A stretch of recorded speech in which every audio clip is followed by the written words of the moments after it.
புனித லூக்கா எழுதிய பரிசுத்த நற்செய்தியிலிருந்து வாசகம். அதிகாரம் 4, திருவசனங்கள் 1 தொடக்கம் 13. அக்காலத்தில் இயேசு தூய ஆவியினால் ஆட்கொள்ளப்பட்டு ஜோர்தான் ஆற்றை விட்டு திரும்பினார். பின்னர் அவர் அதே ஆவியினால் பாலை நிலத்திற்கு அழைத்து செல்லப்பட்டார். அவர் 40 நாள் அலகையினால் சோதிக்கப்பட்டார். அந்நாளில் அவர் ஒன்றும் சாப்பிடவில்லை. அதன்பின் அவர் பசியுற்றார். அப்பொழுது அலகை அவரிடம், நீர் இறைமகன் என்றால் இந்த கல் அப்பமாகும் என்று கட்டளையிடும் என்றது. அதிடம் இயேசு மறுமொழியாக, மனிதன் அப்பத்தினால் மட்டும் வாழ்வதில்லை என மறைநூலில் எழுதியுள்ளதே என்றார். பின்பு அலகை அவரை அழைத்து கொண்டு சென்று உலகத்தின் அரசுகள் அனைத்தையும் ஒரு நொடி பொழுதில் அவருக்கு காட்டி, அவரிடம், இவற்றின் மேல் உனக்கு முழு அதிகாரத்தையும் இவற்றின் மேன்மையையும் உனக்கு கொடுப்பேன். இவையாவும் என்னிடம் ஒப்படைக்கப்பட்டிருக்கின்றன. நான் விரும்பியவர்களுக்கு இவற்றை கொடுப்பேன். நீ என்னை வணங்கினால் அனைத்தும் உம்முடையாகும் என்றது. இயேசு அதற்கு மறுமொழியாக, உன் கடவுளாகிய ஆண்டவரை வணங்கி அவர் ஒருவருக்கே பணி செய்வாயாக என்று மறைநூலில் எழுதியுள்ளது என்றார். பின்னர் அவரை எருசலேமுக்கு அழைத்து சென்று கோயிலின் உயர்ந்த பகுதியில் அவர் நிறுத்தி, நீர் இறைமகன் என்றால் இங்கிருந்து குதியும். உம்மை காக்கும்படி கடவுள் தம் தூதருக்கு உம்மை குறித்து கட்டளையிடுவார் என்றும், உமது கால் கல்லின் மேல் மோதாதபடி அவர் தங்கள் கைகளால் உம்மை தாங்கிக் கொள்வார்கள் என்று மறைநூலில் எழுதியுள்ளது என்றார். இயேசு அதனிடம் மறுமொழியாக, உன் கடவுளாகிய ஆண்டவரை சோதிக்க வேண்டாம் என்று சொல்லியுள்ளதே என்றார். அலகை சோதனைகளை முடித்த பின்பு ஏற்ற காலம் வரும் வரை அவரை விட்டு அகன்றது. இது வாழ்வு தருகின்ற கிறிஸ்து இயேசுவின் நற்செய்தி. கிறிஸ்துவே உமக்கு புகழ். மனிதன் அப்பத்தினால் மட்டுமன்று, மாறாக கடவுள் வாய்ச்சொல் ஒவ்வொன்றாலும் வாழ்வர். ஆண்டவன் இயேசுவில் அன்பார்ந்தவர்களே, இது அருளின் காலம், இது இரக்கத்தின் காலம், இது மனமாற்றத்தின் காலம். திருச்சபை இந்த 40 அரிய நாட்களை எங்களுக்கு அழகான முறையில் திட்டமிட்டு தந்திருக்கிறது. அந்த திட்டமிடுதலின் ஒரு பகுதியாக இந்த முதலாவது ஞாயிற்றுக்கிழமை திருச்சபை எங்களை பாலை நிலத்திற்கு அழைத்து செல்லுகிறது. தவக்காலத்தில் பாலை நிலம் என்பது ஒரு மிக முக்கியமான வார்த்தை. பாலை நிலம் என்றால் என்ன? ஒரு தனிமையின் இடம், அமைதியின் இடம், மக்கள் தொந்தரவு செய்யாத இடம். அந்த இடத்தின் அமைதியிலே ஆண்டவரை அனுபவிக்கக்கூடிய ஒரு அழகான ஒரு இடம்தான் பாலைவனம். ஆகவேதான் இயேசு திருமுழுக்கு பெற்ற பிற்பாடு தூய ஆவியினால் ஆட்கொள்ளப்பட்டு ஜோர்தான் ஆற்றை விட்டு திரும்புகிறார். அதே வேளையிலே அந்த ஆவி அவரை பாலை நிலத்திற்கு அழைத்து செல்கிறது. தன்னுடைய பகிரங்க பணியை ஆரம்பிப்பதற்கு முன்பாக இறைவனுடைய திருவுளத்தை அறிய வேண்டும் என்பதற்காக 40 நாட்கள் அவர் அந்த பால் நிலத்திலே அமர்ந்திருக்கின்றார், அமைதியிலே இருக்கிறார், தனித்திருக்கின்றார். அந்த வேளையிலே 40 நாட்களும் அவர் உண்ணவும் இல்லை. ஆகவேதான் அவர் பசி ஊற்றிருக்கின்றார். இந்த வேளையிலே தான் அலகை அவரை சோதிக்கிறது. முதலாவது சோதனையாக அந்த பாலைவனத்திலே இந்த அலகை அவருக்கு சொல்லுகிறது, நீர் இறைமகன் என்றால் இந்த கல் அப்பமாகும்படி கட்டளையிடும் என்றது. முதலாவது வாழ்க்கையிலே உடல் பசி.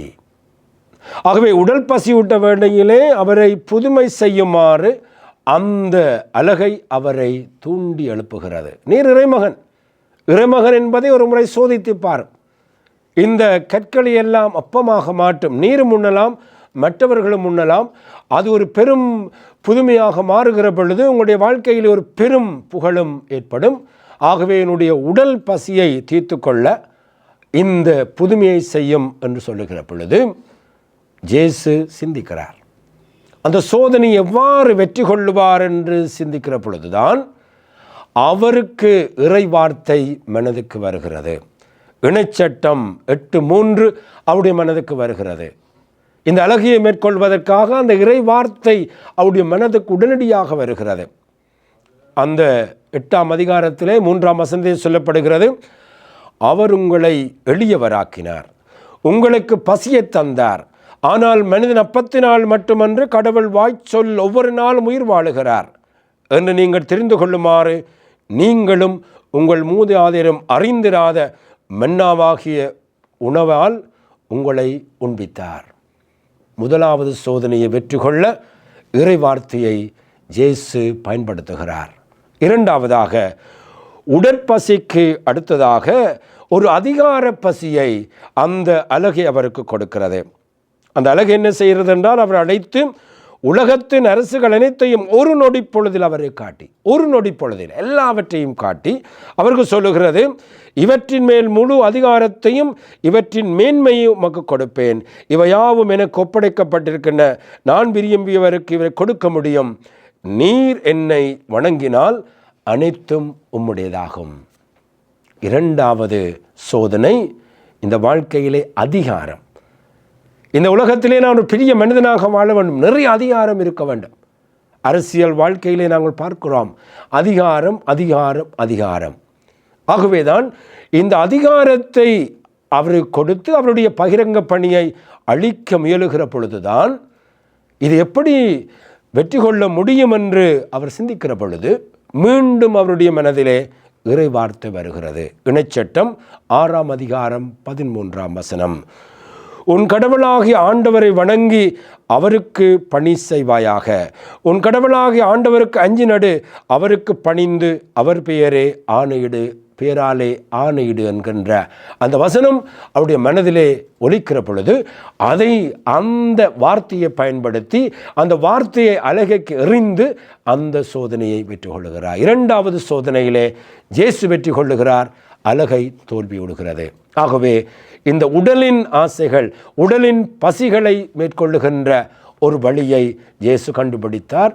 இந்த உலகத்திலே அதிகாரம் என்கின்ற அந்த சோதனையை அவர் இறை வார்த்தையை கொண்டு அவர் அங்கே வெற்றி பெறுகிறார். மூன்றாவதாக அழகை சிந்திக்கிறது, இவர் இறைவார்த்தையை பயன்படுத்தி இந்த சோதனைகளை மேற்கொள்கிறார். ஆகவே நானும் ஒரு இறைவார்த்தையை பயன்படுத்தினால் எப்படி இருக்கும் என்று அழகை சிந்திக்கிறது. ஆகவேதான் மூன்றாவதாக ஒரு சோதனையை எப்படி கொடுக்கிறது என்றால், இறைவார்த்தையை பயன்படுத்தியே அழகை அங்கே ஒரு சோதனையை கொடுக்கிறது. அழகை கூட அந்த இறைவார்த்தையை பயன்படுத்தி மக்களை சோதனைக்குட்படுத்தலாம் என்பதை இந்த நிலைப்பாடு நமக்கு தெரிகிறது. ஆகவேதான் நீர் இறைமகன் என்றால் இங்கிருந்து குதியும்.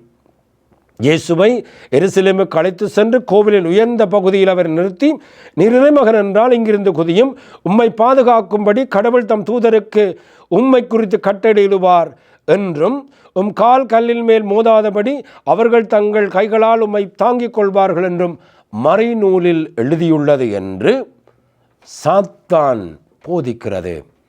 இறை வார்த்தையை பயன்படுத்தி போதிக்கிறது. இறை வார்த்தை 2 சோதனைகளிலும் இறை வார்த்தையை பயன்படுத்தி எனக்கு மறுமொழி சொன்னீர்.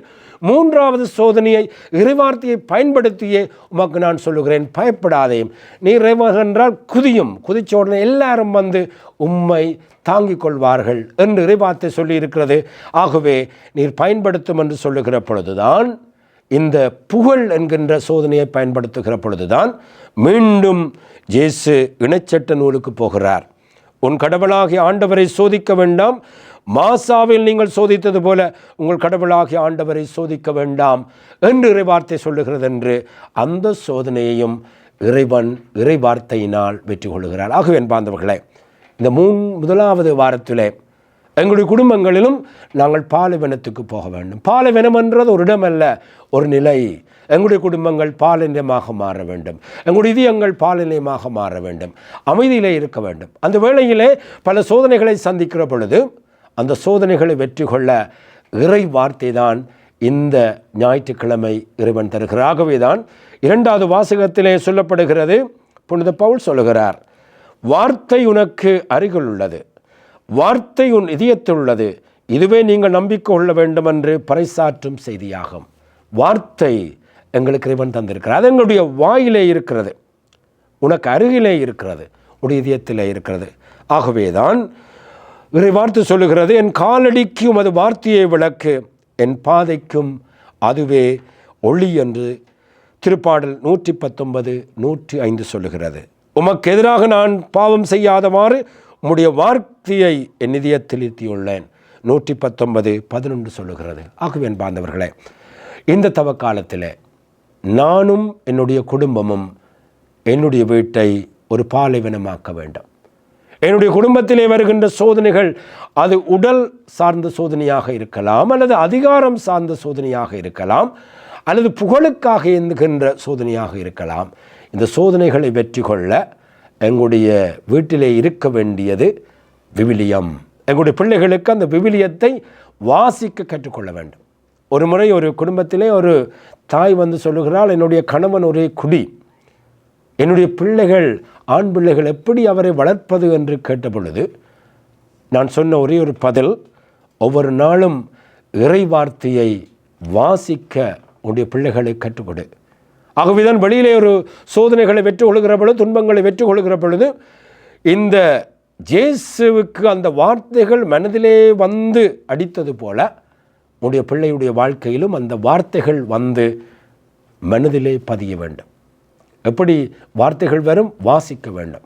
ஒவ்வொரு நாளும் அந்த வார்த்தையை வாசிக்க வேண்டும். ஆகவே இந்த தவக்காலத்திலே 40 நாட்களும் நாங்கள் செய்யக்கூடிய தவ முயற்சிகளில் ஒன்று, எங்களுடைய விவிலியத்திலே ஒரு அதிகாரத்தை, ஒரு புத்தகத்தை எடுத்து ஒவ்வொரு நாளும் ஒரு அதிகாரத்தை, அல்லது போனால் அன்றைய நாள் வாசகத்தை, அல்லது போனால் இந்த ஞாயிற்றுக்கிழமை வாசகத்தை திரும்ப திரும்ப வாசிக்கின்ற பொழுது எங்களுடைய வாழ்க்கையிலே வருகின்ற சோதனைகளை வெற்றி கொண்டு நாங்கள் வெற்றி வீரர்களாக இயேசுவுடைய உயிர்ப்பிலே பங்கு கொள்ள முடியும் என்பதை இன்றைய வாசகங்கள் நமக்கு எடுத்து யம்புகின்றன. ஆகவே இந்த வாரத்திலே நாங்கள் பாலைவனத்திற்கு இயேசுவோடு அங்கே பயணிப்போம்.